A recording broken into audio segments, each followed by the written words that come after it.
Dobrý deň, dámy a páni. Srdečne vás vítam na tomto dnešnom našom školení. Ja sa veľmi teším, že dostal som veľmi zaujímavú tému, akou je kolostrum. Na úvod možno trošku o sebe. Volám sa Martin Šoltís, som tímovým manažérom spoločnosti LR a venujem sa spoločnosti a tomuto obchodu už asi 8 rokov, možno 9. Čo je veľmi dôležité, možno povedať to, že ja som taký hobista, venujem sa tejto práci, dá sa povedať, alebo tomuto môjmu koníčku popri práci. Vyštudoval som ošetrovateľstvo, som magistrom teda ošetrovateľstva na fakulte zdravotníctva v Prešove. Pracujem 16 rokov v teréne na internom oddelení a internom urgente v Prešovskej nemocnici. Okrem toho som stále aktívnym profesionálnym vojakom.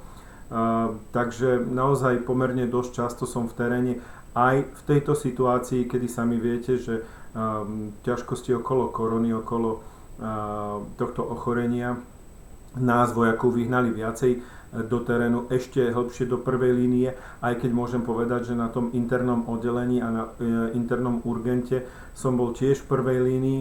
No a moje posledné skúsenosti, s ktorými sa s vami určite chcem dnes podeliť v priebehu školenia, sú skúsenosti ešte z COVID oddelenia a COVID JIS oddelenia, kde som strávil 6 týždňov. Bolo to celkom zaujímavé, poučné a trošku ma prinútilo zamyslieť sa nad niektorými hodnotami. Dobre, aby som veľa nerozprával okolo toho, prejdime ku tomu, čo je podstatné. Takže v prvom rade dnešná téma kolostrum. Kolostrum je veľmi zaujímavou témou a priznám sa, ja ju veľmi rád školím, aj keď občas nemám rešpekt. A ten rešpekt súvisí s tým, že kolostrum sa školí pri imunite. Imunitný systém človeka je veľmi, veľmi zložitý. Ja ho častokrát prirovnávam k takémuto orchestru, ktorý vidíte. Je veľmi dôležité, aby každý hudobník zahral ten svoj nástroj čo najlepšie a najčistejšie, ináč zanikne tá krása toho orchestra. A tí, ktorí máte dobrý sluch, viete, že ak niekto niečo zahrá zle, tak je to dosť počuť. Zdravý imunitný systém naozaj závisí od synergie všetkých našich orgánov. Každý jeden orgán má svoj význam v našom tele a vyladzuje ten imunitný systém. A navzájom sa to veľmi, veľmi významne ovplyvňuje. Skúsme sa na to pozrieť trošku odborným okom. Ja viem, nikto nemá rád nejaké poučky, ani ja, preto ja som vybral iba niektoré, ale moja taká obľúbená je naozaj, že to vlastne systém buniek, orgánov a protilátok v našom tele, ktoré navzájom pôsobia na naše telo, aby sme boli tak fyzicky, ako aj psychicky zdraví. Na fakulte sme mali dosť zložité obrázky na to, aby sme pochopili imunitu, podobne kolegovia lekári sa venujú imunitnému systému. Verte mi, takéto hrôzostrašné obrázky od vás nikto nebude určite chcieť. Na najvýš, ak by vás niekto chcel veľmi, veľmi vytáčať a skúšať, tak ja odporúčam mať pri sebe túto knižočku našu o kolostre, kolostrum dar života, kde nájdete všetky odborné otázky, alebo teda odpovede na otázky vašich ľudí, partnerov alebo zákazníkov, ktorí sa môžu pýtať na niečo, čo je zložité. Osobne si myslím, že veci treba ovládať jednoducho, účelovo, správne. Určite neklamať, nezavádzať. Ak niečo neviete v rámci komunikácie, určite radšej si to naštudovať a nejako veľmi sa netrápiť. Ja mám skúsenosť, že mnohí lekári pár rokov po skončení školy mnohé tieto veci sami zabudnú a neovládajú to. A trebárs náš pán primár Kampe tiež častokrát spomína, koľko málo sa venovali prevencii, koľko málo sa venovali imunite a týmto otázkam v rámci štúdia na fakulte, na medicíne, na lekárskej fakulte. Čo ovplyvňuje imunitu? Toto je skôr dôležité pre nás bežných ľudí. Treba si uvedomiť, aký vlastne život vedieme, ako sa stravujeme, aké máme stravovacie návyky, či netrpíme stresom a hlavne chronickým stresom, ktorý zabíja ľudí, aký životný štýl vedieme z hľadiska fajčenia, nedostatku spánku, či už je to systém nevyležaných ochorení, hej, kedy naozaj prechodíme niektoré ochorenia. Ďalej vážny problém, ktorý nás v medicíne trápi, je nadmerné užívanie liekov. Nadmerné užívanie antibiotík a mnohých ďalších vecí, ktoré sú dosť nebezpečné a častokrát sa podceňujú, alebo sa im ani vôbec nikto nevenuje. Ako to dopadne? No, častokrát to dopadne tak, ja to vždy vtipne hovorím, že jednoducho tie vírusy a baktérie si dajú takú maličkú party v našom tele a častokrát tá maličká party prebehne až do veľkej party, ktorá nás potom zloží do postele. Vôbec sa nesmejte tomu chlapovi, ja som ten istý prípad, naozaj teplota 38 a smrteľná choroba na ceste, ležím v posteli a nedokážem fungovať, moja manželka je mi toho svedkom, jednoducho veľmi, veľmi zle znášam teplotu. Avšak oveľa horšie znášam, ak je choré moje dieťa. Každý rodič mi dá určite za pravdu, že ak máte choré dieťa, je to veľký stres a pomerne veľký strach. Je veľmi dôležité uvedomiť si niektoré veci vzhľadom k imunite, a to predovšetkým symptómy akejsi nedostatočnej alebo nedobre fungujúcej imunity, imunitného systému. Zvýšená náchylnosť na infekcie. Ja viem, áno, každé dieťa má byť počas roka aspoň 5-6 krát choré. Je to absolútne normálna vec. Detský organizmus sa vyvíja, dieťa sa prvýkrát stretáva s niektorými vírusmi, baktériami a tak ďalej. Buduje svoj imunitný systém. Ale pokiaľ vaše dieťa je non-stop choré celý rok, dostane niekoľkokrát ročne antibiotika od lekára, stále je doma, nechodí do škôlky, nechodí do školy, vtedy je tam akýsi problém zvýšenej náchylnosti. Sklon k tvorbe k autoimunitným ochoreniam. Tých autoimunitných ochorení je veľmi veľa a nie sú veľmi príjemné. Veľmi limitujú človeka v rámci kvality života. Sklon vzniku k alergiám, tých alergií je dnes strašne veľa a ja sa až bojím niekedy čítať niektoré štatistiky, keď sa hovorí, že každý druhý Slovák už je alergikom. Naozaj. No a potom tie najhoršie strašidlá, tí najhorší strašiaci, ako sú nádorové ochorenia a rôzne ďalšie, ktoré vedú až k fatálnym diagnózam a k fatálnemu koncu. Drahí priatelia, naše deti vôbec netušia, čo znamená slovíčko imunita. Možno tie staršie, tie maličké určite nie. Našťastie majú nás, svojich rodičov, ktorí im vieme pomôcť. Avšak pomoc v rámci imunity musí byť predovšetkým v rámci prevencie. Prevencia je naozaj nielen lacnejšia, efektívnejšia, ľahšia, menej trpí dieťa, menej trpí človek, ale aj celkový systém oveľa menej trpí. Bohužiaľ, dnešná prevencia častokrát sklzáva do tejto jedinej témy. Dnes sa nechcem veľmi venovať, je to veľmi taká ošemetná téma, vakcinácia, ale čo vám určite poviem, ako odborník nie som imunológ, nie som odborník na infektológiu, preto by bolo neobjektívne z mojej strany sa k tomu vyjadrovať. Ale je pravdou určitý jeden holý fakt. Ak si zoberieme vakcináciu proti chrípke, nezaručila a nezabezpečila nikdy 100% ochranu. Ľudia aj napriek tomu zvyknú byť chorí. Súvisí to tak trošku s tým, že jednoducho vírus je veľmi prispôsobivý a veľmi rýchlo ľahko mutuje. A preto častokrát ani samotná vakcinácia nestačí. Ja verím, že odborníci sa v tejto dobe nemýlia a že tá vakcinácia proti covidu bude dobrá. Verím, že to bude bez následkov, aj keď to riziko je stále tam a nie je taký človek na Zemi, kto by sa za to zaručil. Jednoducho, vždycky v histórii ľudstva sa aj veci učili. Niekedy bohužiaľ aj s obeťami. Ja sám vám o tom viem veľmi veľa hovoriť, pretože mám dvoch súrodencov, ktorí sú nepočujúci, niektorí o tom viete a sú obete streptomycínu, fantastického lieku 70. rokov, avšak s vedľajším účinkom spôsoboval stratu sluchu. Takže naozaj, je to naozaj ťažké rozhodnutie, ako k tomu budeme pristupovať, ale treba si niektoré tieto fakty uvedomiť. Na jednej strane zachrana veľa životov, na druhej strane určite aj určité rizika, ktorým sa žiaľ asi nevyhneme. Bohužiaľ, mnohí rodičia, mnohí ľudia si myslia, že na každú chorobu máme guličku a na každú chorobu dýchacieho aparátu je treba zobrať antibiotika. Mnohí moji kolegovia pediatri sa na to častokrát sťažujú, bohužiaľ nie je to tak. A pozor, nie len u väčšiny detských ochorení, tam dokonca odborníci tvrdia, že viac ako 90% detských ochorení sú vírusového charakteru a antibiotika sú na to absolútne neúčinné, ale aj mnohé ochorenia dospeláckého veku nevyžadujú hneď antibiotickú liečbu. Vyžadujú trošku iný prístup a inú pomoc.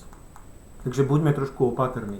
Málo kedy si uvedomujeme, že samotné antibiotika nám neznižujú horúčku. Áno, z hľadiska kaudálnej, čiže liečia príčinu, tá horúčka sa neskôr stratí vďaka liečbe príčiny, avšak nie samotné zníženie horúčky. Nezmierni nám kašeľ, neuvoľní nám nos, nezmierni bolesti.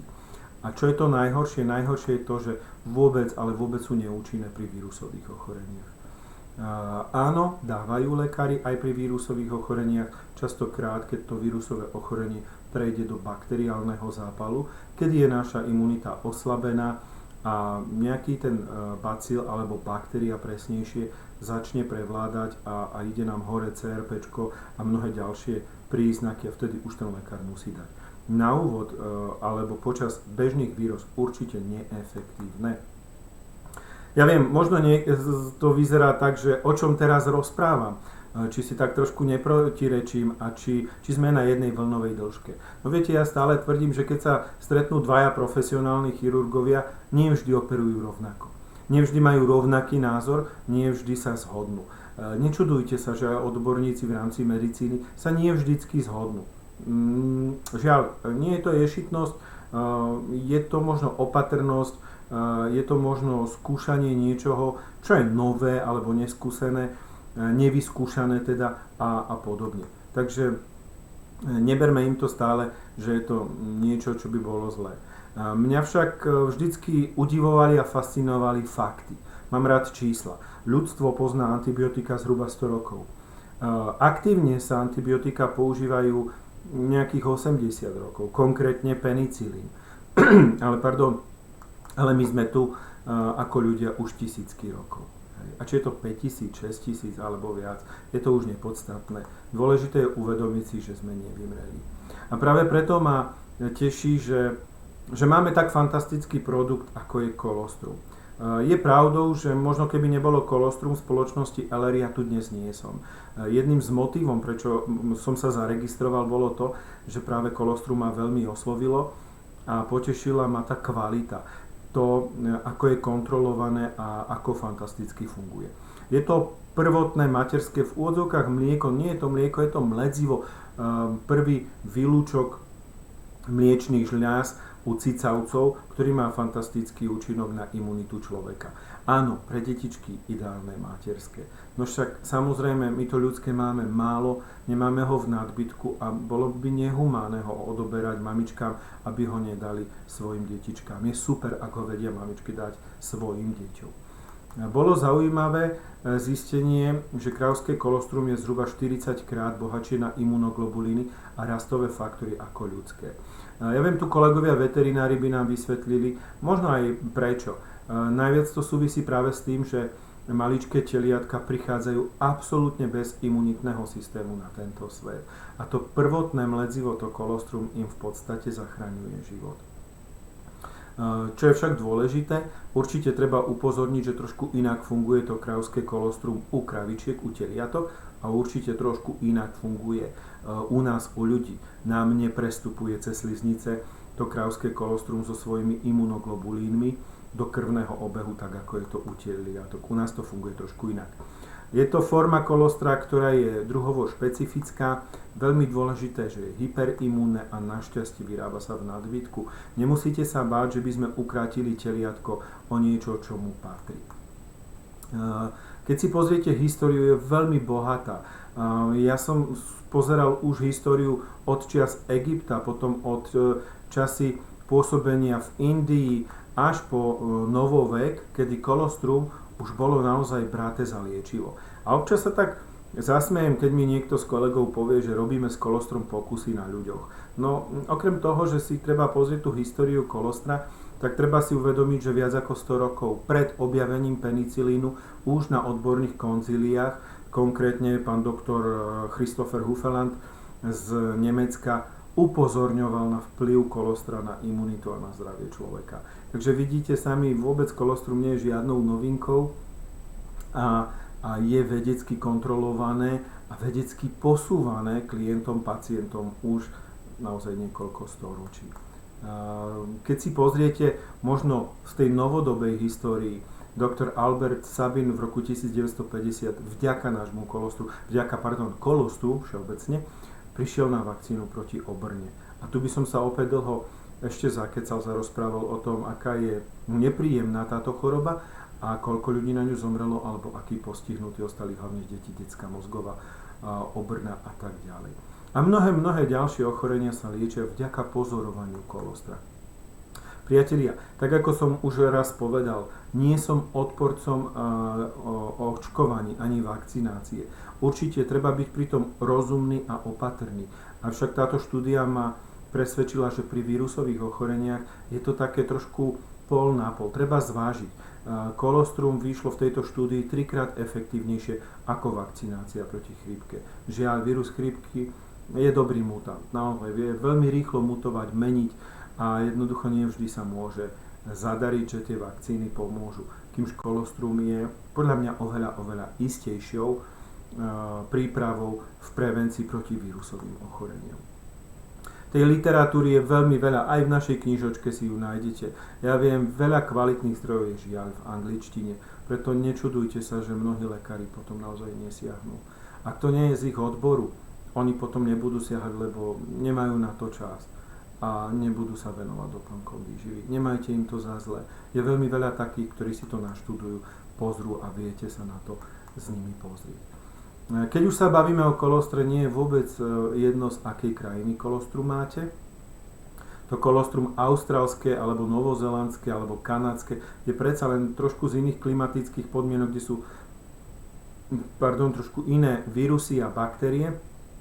A takisto aj tie životné podmienky hovädzieho dobytka, no vidíte sami. Nie sú ľudské, nie sú zvieracie, sú jednoducho strašné. Ide o veľkoprodukcie, kde sa to určite prejaví na kvalite kolostra. Čo sa týka spoločnosti LR, my dbáme na to, aby naozaj naše chovy, ktoré máme zazmluvnené, boli prísne kontrolované, aby boli ďaleko od fabrík, aby neboli liečené kravičky počas gravidity antibiotikami, aby neboli prikrmované geneticky modifikovanými potravinami a tak ďalej. Čiže naozaj čistúčké a kvalitné. Kontroluje nám to Inštitút Fresenius, kde práve na stránke Inštitútu Fresenius si to viete odkontrolovať, že naše kolostrum spĺňa tie najprísnejšie kritériá kvality a bezpečnosti. Garantuje, že dojíme kolostrum iba z prvých 12 hodín, keď je tam naozaj kolostrum. Nie je žiadnych 48, žiadnych 72 a podobne, ako to robí častokrát konkurencia. Tam už sú bohužiaľ iba stopy kolostra a nie je skutočné kolostrum. Je tam viacej mlieka ako kolostra. Kolostrum naozaj v tej najvyššej kvalite je v prvých 12 hodinách. Máme patentovaný spôsob výroby a spracovania zastudena, ako aj spätné overovanie šarží, z ktorých chovov, odkiaľ naše kolostrum pochádza. Prečo je také cenné, priatelia? No úplne jednoducho. Ja vždycky upozorňujem, je bohaté na 4 veľmi významné zložky.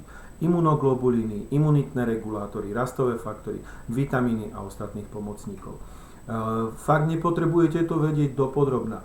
Ja som tu vypichol niektoré veľmi dôležité imunoglobulíny ako laktoferín, cytokinín, prolín a tak ďalej. Fantastické veci.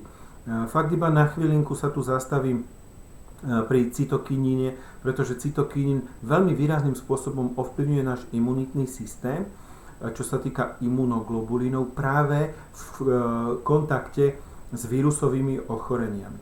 My konkrétne na covidovom oddelení veľmi výrazne kontrolujeme interleukin 6, má to skratku IL-6, tá hladina nám veľa hovorí o tom, aký imunitný proces prebieha v tele človeka a sami vidíte, a bol som milo prekvapený, že naozaj ten cytokinín je bohate zastúpený v kolostre a ovplyvňuje tú hladinu. Tá hladina cytokinínu ovplyvňuje naše hladiny interleukínu. Je ich viacero, nielen tá šestka. Tá šestka sa pozoruje hlavne pri ochorení na COVID. Prolín, alebo môžete sa stretnúť aj s látkou PRP, fantastická látka, ktorá ovplyvňuje hlavne rôzne autoimunitné ochorenia a procesy v našom tele a mňa fascinuje preto, lebo dnes na vedeckej úrovni sa rozpráva, že je to taká nádej pre vedcov, že do budúcna budeme vedieť veľmi výrazne predísť mnohým autoimunitným ochoreniam, ako sú napríklad aj cukrovka. Takže naozaj fantastické veci. Ja mám rád obrázky a také jednoduché veci na ľahké zapamätanie. Imunoglobulíny. Sú to hotové protilátky, špecifické, ktoré ničia vírusy a baktérie. Máme ich viacero, Ačko, Mko, Gčko, Ečko, rôzne interferóny, už spomínali prolín a tak ďalej. Ďalej sú tam tumor nekrotizujúce faktory a mnohé ďalšie oligo- a polysacharidy, ktoré sú fantastické. Sú to bielkoviny, ktoré ovplyvňujú na rôznych úrovniach náš imunitný systém. Tak, aby to pochopili aj deti, ja využívam tieto obrázočky, naozaj tých rôznych druhov protilátok v našom tele je pomerne dosť veľa, minimálne tých 5 základných, ktoré som spomínal, a potom tie špecifické protilátky, ktoré v našom tele existujú a pôsobia. Imunitné regulátory sú tie, ktoré monitorujú naše telo a vedia aj lokálne, ale aj centrálne reagovať ako rýchla pomoc pri týchto ťažkostiach. Sú to akísi pozorovatelia, alebo my ich ľudovo hovoríme aj akísi policajti nášho imunitného systému, ktorí monitorujú, ako to v našom tele vyzerá, či to všetko funguje tak, ako má. Plus rôzne veľké bielkoviny, fagocity a tak ďalej, ktoré pozberajú v tom našom tele tie odpady a zbytky, ktoré vznikli po rôznych imunitných reakciách a zápasoch. Určite nezabúdajme na rastové faktory. Ja viem, občas sa ľudia smejú, že vďaka rastovým faktorom môžeme stratiť vlastnú imunitu. To bohužiaľ takto nefunguje. U prírodných produktov určite nie. Rastové faktory nám výrazne zlepšujú našu výkonnosť, stimulujú rast svalovej hmoty, ale pozor, ak by ste aj denne fľaštičku kolostra vypili, nebude z vás Schwarzenegger. Jednoducho to si treba odmakať kdesi v posilovni.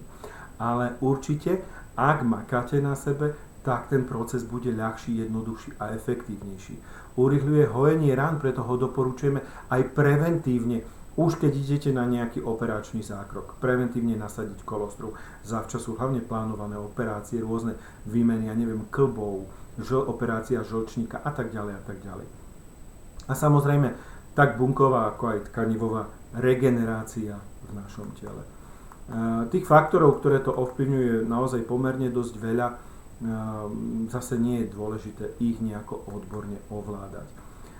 Stačí tak málo. No samozrejme, nestačí len samotné kolostrum.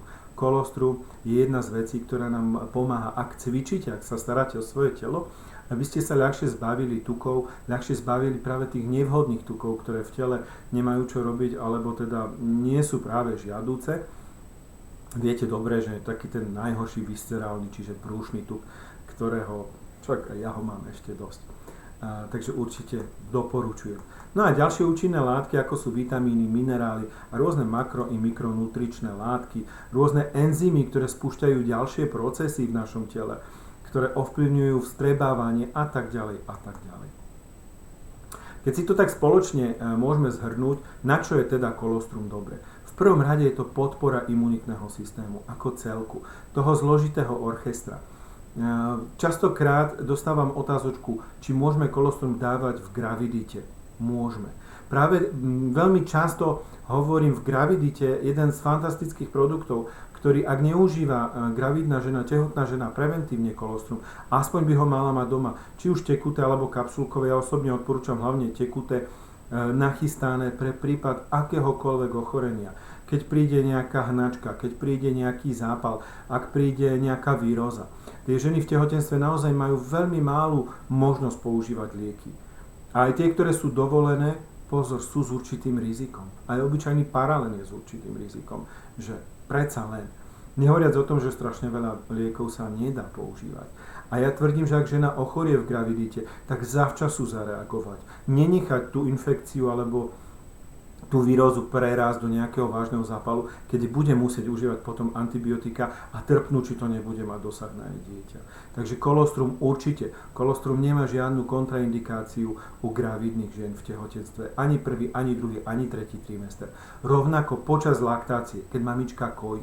A to je častokrát aj moja odpoveď a aj odpoveď pána primára Kampeho, keď spolu konzultujeme. Volajú mi občas mamičky, že má doma malé 3-mesačné dieťa, ktoré je choré. A či môže užívať kolostrum. Že doktorka im nič nedala, ale že majú byť opatrní a tak ďalej. A ja sa vždy opýtam, a mamička dojčí? Áno, jasné, dojčím, alebo dojčí mamička. Práve mamičke treba dať to kolostrum. Preto malinké dieťatko do pol roka je to veľmi cudzorodá látka. pokiaľ je kojené, dojčené, naozaj mamičke to kolostrum, tá kvalita materského mlieka bude oveľa vyššia, lepšia a to bude tým mliekom pre to maličké babetko. My doporučujeme kolostrum deťom zhruba od 1 roka života. Áno, dávame občas aj skôr, aj polročným deťom. Tam sa potom zvažuje riziko, či je prospešnejšie kolostrum ako antibiotika. Určite je menej škodlivejšie, alebo môže napáchať menej škody, aj keď je to pre to malinké dieťa cudzorodá látka, ako antibiotika. A čo je veľmi dôležité, pokiaľ je to dieťatko, dajme tomu polročné, na umelej strave, na umelej výžive, tak to kolostrum s najväčšou pravdepodobnosťou zvládne bez problémov, pretože už je zvyknuté na krávskú bielkovinu, ktorá je v tých umelých mliečkach. Takže tam už sa až tak veľmi toho nebojíme. Ďalej, prevencia chrípky a rôznych vírusových ochorení. A tu zámerne som spomenul ten nešťastný COVID. Pri covide my na oddelení sme mali veľmi, veľmi dobré skúsenosti s kolostrom a občas som sa aj zasmial, pretože bol som na covidiske, tu môžem spomenúť, nič tým nepoviem, zlého, alebo teda, čo by som nemal. Jeden pacient mal naše tekuté kolostrum na stolíku, nemal ho odo mňa, mal ho od svojich príbuzných, ktorí mu ho zabezpečili, pretože predsa len máme nejaké etické pravidlá. Páčilo sa mi, že šéf výsky, doktor Pabiš, hovorím to, lebo nie je to nič zakázané, povedal pánovi, že pane, toto keď vypijete, tak určite pôjdete zavčasu domov, lebo pán, ktorý bol na tejto posteli, kde ste vy, to vypil na 2-krát a o 2 dní išiel domov. A ešte bolo, hej, tak vtipne to povedal, toto mliečko zázračné, keď vypijete. Tak ja som si ho potom zobral bokom a hovorím, pán doktor, nie je to mliečko, je to kolostrum a tak ďalej. Trošku sme porozprávali, nebola to pre ňoho novinka, ale samozrejme chcel to tiež podať tak rukolapne tomu pacientovi, lebo vedel a videl, koľkí pacienti, keď im príbuzní zohnali LRH kolostrum, veľmi rýchlo vyzdraveli. Ten progres zlepšenia stavu bol veľmi rýchly. A pritom ja som ho už niekoľkokrát oslovil v rámci spolupráci s firmou LR. A tým, že jeho manželka má tieto produkty zabezpečené cez svoju príbuznú, tak veľmi do toho nechcel ísť, ale tu bol nadšený naozaj z kolostra a sám vrelo doporučoval. A častokrát, keď sa aj príbuzní pýtali, čo máme z domu zabezpečiť, častokrát ich posielal do lekárne kúpiť nejaké vitamíny a kolostrum, ale kolostrum vravel, keď viete zohnať to LRácké, tak môžete to LRácké, lebo máme tu na oddelení, čo mali pacienti dobré skúsenosti. Takže toľko naozaj reálna skúsenosť. Pomoc pri bakteriálnych ochoreniach. Pokiaľ už ste chorí, pokiaľ už užívate antibiotika, lebo to prerástlo do zápalu, lekár vám dal antibiotika, ja neviem, na základe odberov, na základe výterov alebo nejakých iných dôvodov, vždycky tá vaša imunita je oslabená a máte veľké riziko, že sa to môže ešte zhoršiť, ak prídete do kontaktu s vírusmi. Pretože ste slabí, ste oslabení vplyvom infekcie. A preto na podporu a prevenciu komplikácií zápalových ochorení doporučujeme kolostrum. Ďalej pre zdravé systémy tela, jednotlivé orgány, naozaj častokrát pri ochoreniach pečene, pri ochoreniach obličiek, pri ochoreniach pankreasu doporučujeme kolostrum. Pri mnohých gynekologických ťažkostiach, pri poruchách plodnosti a tak ďalej. Vždy je to samozrejme tak ušité na mieru podľa nejakej diagnostiky, ktorá bola vopred spravená. Spomalené starnutie na bunkovej, ale aj orgánovej úrovni.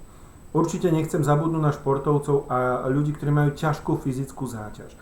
Je typické hlavne pre plavcov, je typické pre vytrvalostných bežcov, pre cyklistov a tak ďalej, že užívajú kolostrum. Častokrát aj naše kolostrum práve preto, lebo tá regenerácia je nutná, aby bola čo najrýchlejšia a najefektívnejšia. Rýchle hojenie ran a zlomenín, to som už spomínal. Keď si plánujete, alebo keď máte naplánovanú nejakú operáciu, vy si ju neplánujete, naplánuje vám ju najčastejšie lekár, tak naozaj prevencia pred a po, aby sa tá rána hojila čo najlepšie. Prevencia cestovateľských ochorení. Ja stále tvrdím, ak idete niekde mimo domu, na dovolenku, dokonca tvrdím aj v rámci Slovenska, 100 km od svojho domu, určite si nezabudnúť zobrať kolostrum a probiotika. To sú dve veci, ktoré mi nesmú chýbať v mojej lekárničke, keď ideme kdesi na dovolenku alebo dlhšie kdesi z domu. Nezabúdať na prevenciu rakoviny, o tom sme sa bavili pri jednotlivých úrovniach a ťažkých rôznych ochoreniach, prevencia Alzheimera, Parkinsonovej choroby. Aj v knižočke nájdete rôzne štúdie, ktoré potvrdzujú to, že naozaj testovaní pacienti alebo teda klienti mali lepšie zlepšenie schopností kognitívnych a rôznych ďalších pri Alzheimerovi a Parkinsonovi pri užívaní kolostra oproti tým, čo užívali placebo alebo iné liečivo. Dobre, tých indikácií je pomerne dosť veľa, viete si to pozrieť aj tu, keď si stopnete video, viete si to pozrieť v našej knižočke. Ja chcem spomenúť kontraindikácie, lebo na toto sa častokrát zabúda. Kto nemôže kolostrum? Kolostrum nemôžu pacienti na imunosupresívach. Čo sú imunosupresíva? Sú to lieky, ktoré potláčajú imunitu. A najčastejšie sú to ľudia, ktorí buď to majú transplantovaný nejaký orgán, ja neviem, má vymenenú pečeň, má transplantovanú obličku. Oni vedia, tí pacienti sú poučení o tom, že nesmú nič na imunitu. Žiaľ. Tam neviem, čo iné povedať. Je mi ľúto týchto ľudí. Na jednej strane sme im zachránili život, na druhej majú ten život veľmi, veľmi komplikovaný. A ťažko potom pri rôznych infekciách a podobne. No a potom sú to pacienti alebo ľudia, ktorí ste alergici na niektorú zložku produktu. Pozor, upozorňujem, alergici. Pokiaľ ste alergikom na mliečnú bielkovinu, asi bude trošku problém. Avšak upozorňujem, musíte mať dokázanú alergiu. V našej populácii žije veľmi veľa ľudí, ktorí majú intoleranciu mliečnej bielkoviny alebo intoleranciu mliečneho cukru. A títo ľudia kolostrum kľudne môžu. Tá dávka tej mliečnej bielkoviny alebo toho mliečneho cukru je tak nízka v kolostre, že jednoducho častokrát splňa tie kritériá, ktoré aj lekári dovolujú týmto pacientom. A vôbec sa nemusia báť. Mať dokázanú alergiu je to vážna vec a tí ľudia vedia, že nesmú nič. Oni dokonca nemôžu kúpiť si pečivo, on si nemôže dať rožok, ak nemá istotu, že v ňom nie je mlieko. Že na podkvasenie bola použitá iba voda. Čiže naozaj nič, absolútne v žiadnej potravine, žiadna stopa mlieka. Takže naozaj niekedy to nepreháňajme. Ja viem, dá sa robiť ešte aj skúška správnosti.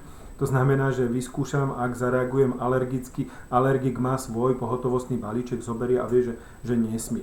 Je to trošku také na hrane, ale naozaj musí mať istotu, že je tam alergia, že to nie je nejaká precitlivosť.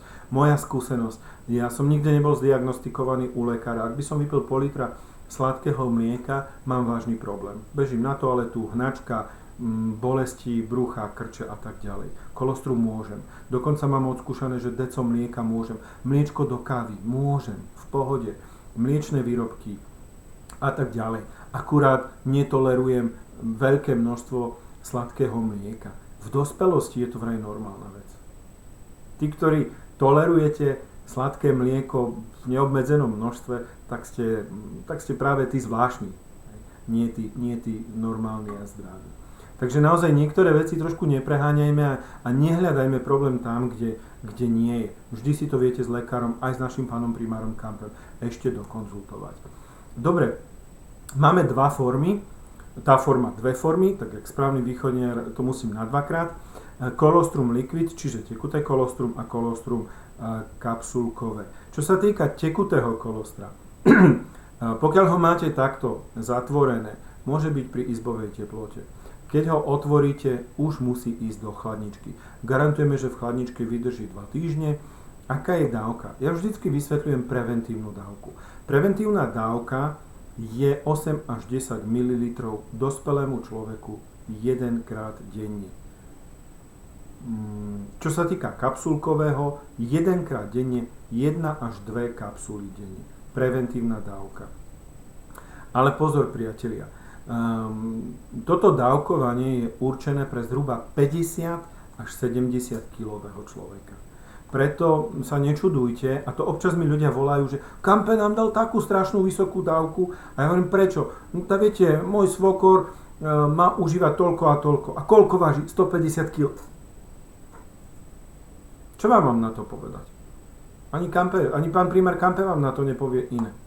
No viete, keď ja tu mám zákazničku, ktorá má 50 kg, tak ja nemôžem dať jej také isté preventívne dávkovanie ako zákazníkovi, ktorý má 150 kg.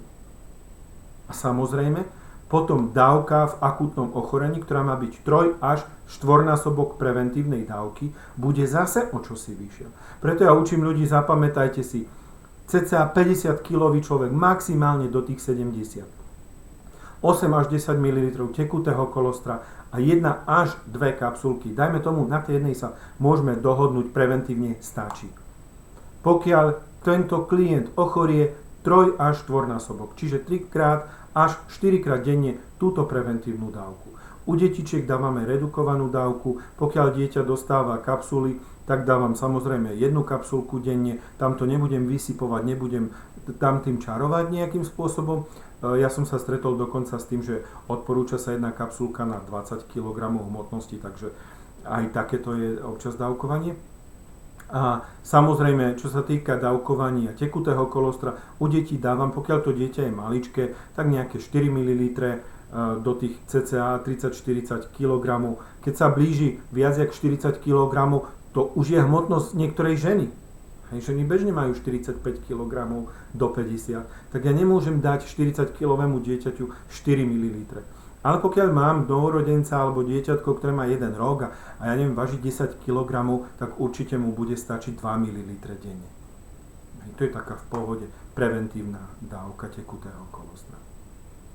Opäť, vychádzajte z toho, že ak nie ste si istí, volajte pánu primárovi Kampemu. Tie akútne ochorenia môžu byť aj vážnejšie.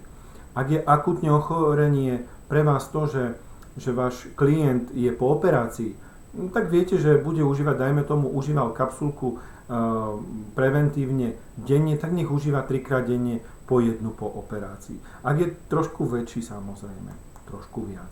Tak, poďme sa pozrieť na ten nešťastný COVID. Ja už som spomenul, pracoval som na COVID oddelení 6 týždňov, 2 týždne na COVID iske, 4 týždne na COVID oddelení. Poviem vám, že nie je to vôbec sranda, pretože v tých overalloch vydržať to, ako je pravdou, že kilogramy išli sami dole. Bolo to celkom príjemné z tohto pohľadu, ale z hľadiska práce bolo to veľmi, veľmi náročné. Aj preto, lebo človek si tam častejšie zvykne na smrť. Ja viem, nechcem vôbec zavádzať. Častokrát alebo väčšinou to boli ľudia, ktorí mali mnohé ďalšie ochorenia, chronickí pacienti. Ale videl som aj škaredé formy u relatívne mladých a zdravých ľudí. Chvála Bohu, dostali sa z toho. Chvála Pánu Bohu aj vďaka kolostru nášmu niektorí. Niektorí nie, samozrejme každého nepresvedčíte. Je to ochorenie, ktoré vidíte sami, spôsobuje vírus, ktorý je prenášaný kvapôčkovou infekciou, postihuje dýchací systém a je veľmi nepríjemný hlavne v tom, že dokáže spôsobiť veľmi škaredé formy zápalov pľúc, ktoré ak prejdú do fibrózy pľúc, tak potom končia fatálne, väčšinou smrťou. Aká je prevencia? Ja sa vždy smejem, keď vidím to ROR, rúško, odstup ruky, lebo viete, to nie je nič nové. Nás na fakulte učili tieto veci pri každom vírusovom ochorení. Primár Kampe nás na jednom seminári nachytal na hruškách v rámci chrípkovej prevencie, nám povedal, no čo by ste ako prvé predali zákazníkom? A my kolostrum a toto a Vitaactiv a hento. A on nám hovorí, nie, emulziu. Musia mať umyté ruky, čisté ruky. To je prevencia. Práve preto nie je to nič nové, že niekedy sme možno nenosili rúška, ale kto bol chorý, vedel, že aspoň tú ruku na ústa si dať. Alebo nejaký šál, to bolo normálne. Keď som chorý, tak vyhýbam sa ľuďom.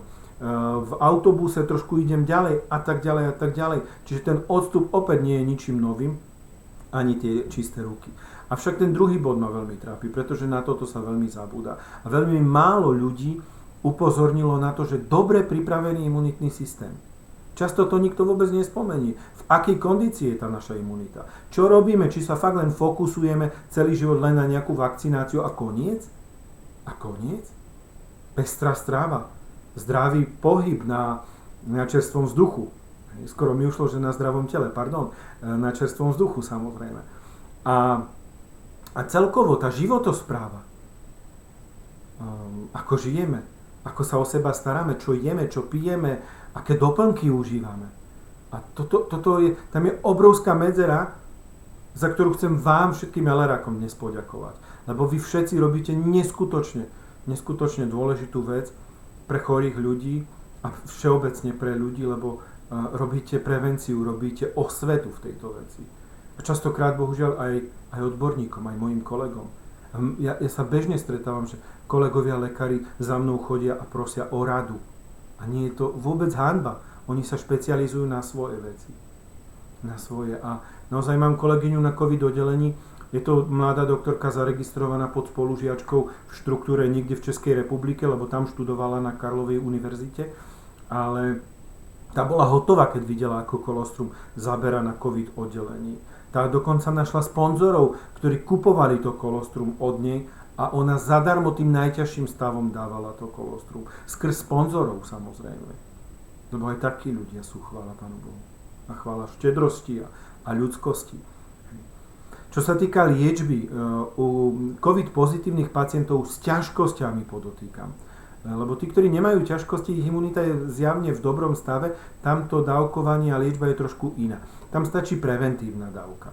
Ale pokiaľ je človek naozaj chorý a má ťažkosti, tak tekuté kolostrum ja doporučujem 4 krát denne minimálne 10 ml a viac podľa hmotnosti človeka. A ďalších komplikácií, pokiaľ je to diabetik, na dialýze, má vysokú hmotnosť, nadváhu teda, je alergik, tak samozrejme tam by som dal aj 15 ml určite denne. Poznám takých, čo dávajú fľaštičku denne. Pozdravujem. Pokiaľ sú to kapsuly, tak minimálne 4 krát denne 1 až 2 kapsulky, opäť u objemnejších väčších ľudí aj viacej. Zhodli sme sa s pánom primárom Kampenom Vita Active aspoň 2 krát denne 5 ml. Je to dvojnásobná dávka. Tu nedávame preventívnu dávku vitamínov, ale dvojnásobnú. Ja viem, teraz mi niekto povie, ale tam máme 400% D vitamínu. Áno, ale to je COVID, ktorý vidíme, že predsa len nie je to len obyčajná chrípôčka, lebo nám to číselne nesedí. A pri tých obetiach už dupľovne. Ja viem, nemám rád, keď sa veci preháňajú, ale niektoré fakty sa nedajú potlačiť. Máme z nich všetci rešpekt. Cistus incanus, buď čajík alebo kapsulky. Pri kapsulkách 3-krát denne 1 kapsula, záleží opäť od klinického stavu. A ďalšia symptomatická liečba. Ja viem, možno sa ma opýtate, ale remdesivir ako antivirotikum nedostal na COVID oddelení každý pacient. Iba naozaj tie najvážnejšie stavy. Tie menej závažné stavy, ktorí sa z toho dostali, častokrát dlho sa liečili. Dlho, naozaj dlho. A nešlo to tak jednoducho, ako u tých, keď som videl, ako im krásne kolostrum zaberá. Viete, ja s čistým svedomím poviem, ja nepoznám antivirotikum tak silné, tak kvalitné a tak ľahko dostupné na našom trhu, ako je elerácké kolostrum. Nepoznám. A ani tí, ktorí užívali remdesivir, neboli na tom nejako významnejšie, lepšie. Dokonca mnohí lekári boli odporcovia, že nevidia ten efekt taký, aký by očakávali. Len vás prosím, ľudia, rozmýšľajte trošku preventívne. Ak vám niekto ochorie na COVID a má prvé príznaky, treba začať tú liečbu hneď. Aj pri obyčajnej chrípke predsa nebudete čakať týždeň, 2, kedy to prerastie do veľkých komplikácií, do zápalu pľúc a kedy je to už vážna choroba. Rovnako aj ten COVID je to vírusové ochorenie, ktoré prechádza do ťažkých komplikácií a treba začať zavčasu liečiť toho pacienta, toho klienta a nič nepodceňovať. Tak ako aloe vera ani kolostrum, bohužiaľ nevieme umelo vyrobiť a sme závislí od týchto živých tvorov, ktoré nám ich poskytujú a našťastie je ho dosť. A ešte posledná otázočka, lebo častokrát dostávam, že ale je drahé. Není vôbec drahé. Rátajte s tým, že je z prvých 12 hodín. Nie 72. Nie 48. Tam sa to potom násobí. Násobte potom to 7-eurové kolostrum od veľmi známej českej spoločnosti, ktorá 72 hodín dojí. Ja keď som im to preratával a mne tam vychádzalo pomaly 20 fľaštičiek kolostra, aby mali tú dávku, čo my máme v jednom. Tak si dajte 20x7. Ja neviem, mne to príde veľmi drahé. 140 €. A oni si to musia prerátať trošku a pozrieť sa na to. Na tie čísla imunoglobulínov v zložení. Ľudia, čítajme zadné strany. Čítajme, kto to certifikuje a kto to akýmkoľvek spôsobom vie potvrdiť. Ja vždycky spočítam ľuďom, zoberte si absolútne najlacnejšie antibiotika na trhu. Nejaké najlacnejšie analgetika, niečo na teplotu, niečo na kašel, kvapky do nosa, možno absolútne vitamínky, základ pri ochoreniach, nejaké probiotika. A keď som spočítal, ja viem, niektoré analgetika za euro dnes už nekúpite. Keď som robil túto tabuľku, tak ešte áno, paracetamol bol za euro. Dal sa kúpiť 10 kusové balenie a tak ďalej. Ale dnes, ak ste chorí a nemáte v peňaženke 50 eur, máte strach ísť k lekárovi, máte strach ísť do lekárne. A preto mne, keď niekto rozpráva o tom, že kolostrum je drahé, tak je mi to tak úprimne ľúto. Že len im to nikto neprepočítal, nikto im nevypočítal, čo stoja ďalšie lieky, čo stoja ďalšie doplnky. A nehovoriac o tom, ja neviem, či to číslo nemocenskej dávky ešte je aktuálne, či je vyššie, nedaj Bože nižšie. Verím, že nižšie už nie. Ale tá ušla mzda, keď ste doma týždeň, dva. Chlap, ktorý zarobí, ja neviem, 50 eur denne minimálne, čo dúfam teda, keď je živiteľom rodiny a zrazu má dostať na deň 10 eur, akože veľmi, veľmi neporovnateľné. Čo je potom drahé? Trošku sa zamyslite nad týmito číslami. A vidíte, dobre, vitamíny aj probiotika, ja som tam rátal aj s našimi Vitaaktívom či probiotikami. Koniec koncov nič nám nebráni, aby sme, ak vidíme potenciál v zákazníkovi, aby sme ho zaregistrovali. Dnes, či sa nám to páči alebo nie, postupne to naozaj prechádza aj do veľkej skupiny samospotrebiteľov. Aj to je skupina veler. Aj to sú ľudia, ktorí možno nebudú robiť multilevel, ale chcú byť samospotrebitelia a ktorí naozaj, ja sám mám kopec ľudí v štruktúre, ktorí sú veľmi aktívni a začínali ako samospotrebitelia. Koniec koncov, ja som toho príkladom. Priatelia, pokiaľ tie informácie nestačili, nech sa páči, volajte pánu primárovi Kampemu každý pracovný deň od 14. do 19. Píšte mu na jeho mail tomas.kampe.lr@gmail.com. Je veľmi dôležité poznať liečbu, lieky, anamnézu vašich klientov, ktorých máte, čo užívajú, aké majú ťažkosti a tak ďalej. Lebo naozaj veľmi ťažko je nám potom odpovedať na vaše otázky a hlavne pánu primárovi. Ja ho plne chápem, že keď má málo údajov, tak je to častokrát také strieľanie do nie celkom viditeľného cieľa. Pomôžte mu, keď už píšete, tým, aby naozaj ste vedeli, čo tí vaši ľudia a tí klienti užívajú, aké majú ťažkosti a podobne. Tak to je záver. Ja vám ďakujem za pozornosť. Verím, že tieto všetky moje skúsenosti zúročíte, že budete myslieť na to a tak ako tvrdím všetkým ľuďom v mojej štruktúre, myslíte na to, že mať doma jedno tekuté a jedno kapsulkové kolostrum sám pre seba, odložené pre prípad núdze, je absolútna samozrejmosť každého LR partnera. Mne je to strašne ľúto, ak to nemajú ľudia a potom zrazu 25. zistia, že sú pozitívni, alebo len majú teploty a vôbec nemusia mať COVID, môžu mať chrípku, môžu mať iné vírusové ochorenia. Tie choroby nezmizli.